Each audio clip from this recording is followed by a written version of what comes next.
Okay, so next we're going to cover how to stand up in this position. Again, ideally, we have created this initial tilt. However, that's not always going to be possible. You're not always going to have this extreme amount of advantage. So let's assume that somebody's got a little bit of like either, yeah, this kind of thing, like this leg triangle going, but basically you're not going to be able to turn them over very much. Start trying to tilt me the other way. I have to at least be able to engage enough in this battle without losing it before I can try to stand up. What we want to avoid is standing up where we've got some external rotation and we start to get up like this. This is not a position you want to be in. Right? If my knee is roughly, or like, let's say if the line of my femur is roughly parallel with Rory's spine, then any tilting he does to this side is going to expose my heel, and I'm going to have to like bail. I will let you start standing just to load yourself in a bad just position. So that I can, yeah. So like people very, and again, this is why 50-50 is so unintuitive. People are like, hey, I'm just going to do a technical stand-up. And then they get heel hooked, right? So what would normally be totally fine as a technical stand-up in terms of making this leg weight-bearing and having it not be a lever, in the 50-50, because his hip is underneath my, or beside my heel, and because his hips are so close to mine, it just turns so they can see the angle. Yeah.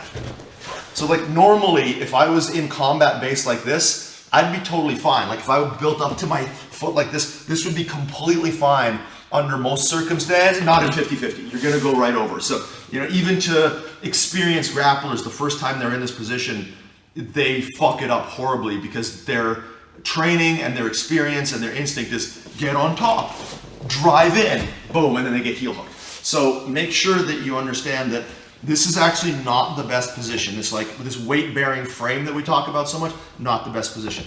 What I want is more of this. Even if we're in this sort of neutral, you know, like 90 degrees kind of knee position, I don't want my heel too close to here. I actually want my heel a lot farther in. I'm going to start to create that skating stride. So now if you go to externally rotate my hip, I'm actually using my, like the edge of my left foot as like a scaffold or a brace against Rory's torso. So I'm essentially using the combination of his lat and my foot as base, as a brace against him, moving me. This is reinforcing my leg and my hip. That it's preventing this external rotation. So I'm essentially doing that. And there's less of a lever because this because I'm moving my knee farther away. Triangle. So when Rob's knee is up nice and high, this high point here for me to access, and that's where like I'll use my hands too. This is great. Yeah. But as I do this, I'm lowering my knee and I'm moving it away from his thigh. So now he's in the middle of my femur, and that's just reducing the lever mechanic there. And if you were to use his hands, you can see it's the same thing. So I want to bring my foot much closer this way while being constantly cognizant of this slight attempt at internal rotation, because he'll be fighting me. That's when I say slight attempt. I mean, I'm trying to do this as hard as I can, but I'm not going to, so it's not a slight attempt. It's a slight achievement of internal rotation. I am trying to internally rotate my knee and my hip, internally rotate my hip as much as I can in this position. As I do this, I'll be finding base with my hands, and I'll be getting to my knee first and keeping my body weight in my center of gravity. In this case, it's my left leg in the 50-50, it's to Rory's right. As soon as I start to come back to here, this leg starts to become more and more of a lever. If he cuts his hips under me even a little bit, I'm losing my base. And I also then start to get the option to lift the leg up and do all this other kind of stuff. So, this is what I'm looking to do. Again, you need to be careful here because I am trying to turn my knee in, that you don't overdo it. And there's that flash knee bar that can actually occur here. So I'm getting up to here and I'm turning my knee in, but I'm also now starting to create more and more of a bend in my knee. I can lock out here, but then I need to go a little bit farther away. And then if he goes to turn to that flash knee bar now, it's harder because my knee is too close to his hip. I'm actually able to cover his hip and prevent the rotation.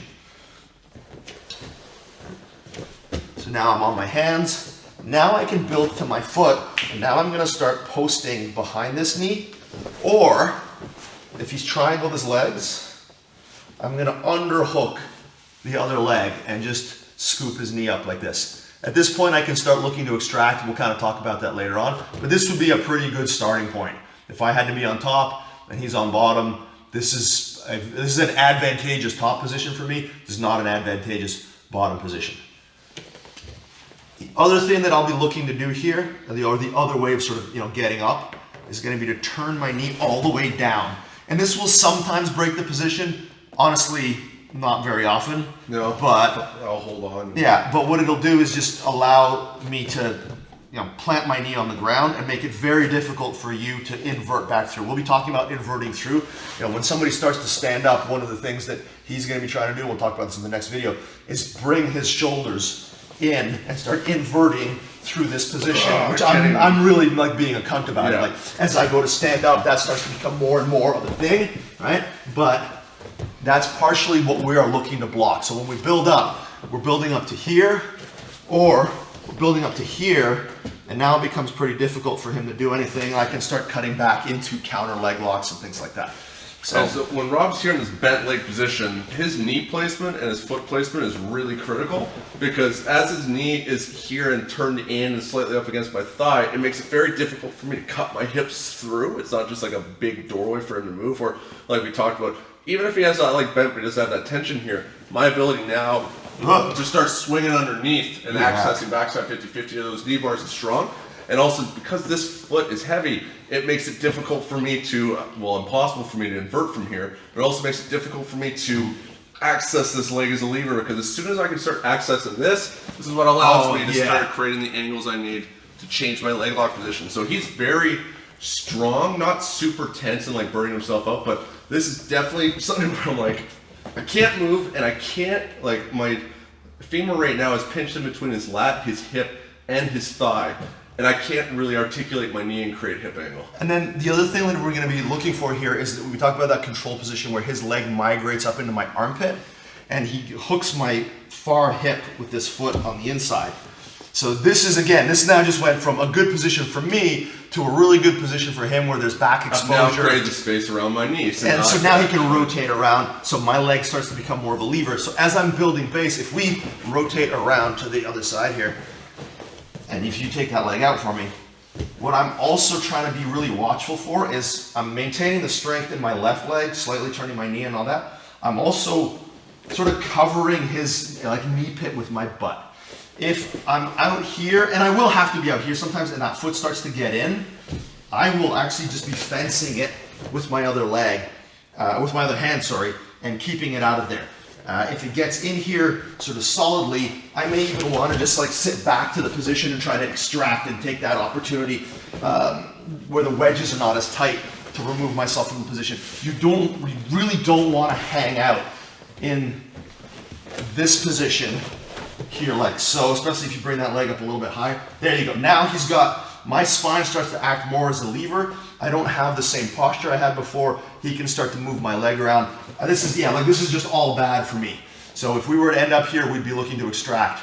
So this sort of thing where I monitor this foot and keep it away from my hip and reduce his ability to derive base from me and rotate around my leg is going to be super useful. Yeah. So I either want to prevent it by keeping my butt closer to his knee pit, or I want to deal with it when that foot comes in. The same rules apply for range management and tactical retreating. So if at any point you feel like you're getting yourself into danger, get the fuck out. And we will talk about extracting from the 50-50 later on, but that's how we're going to build up from the double-seated position.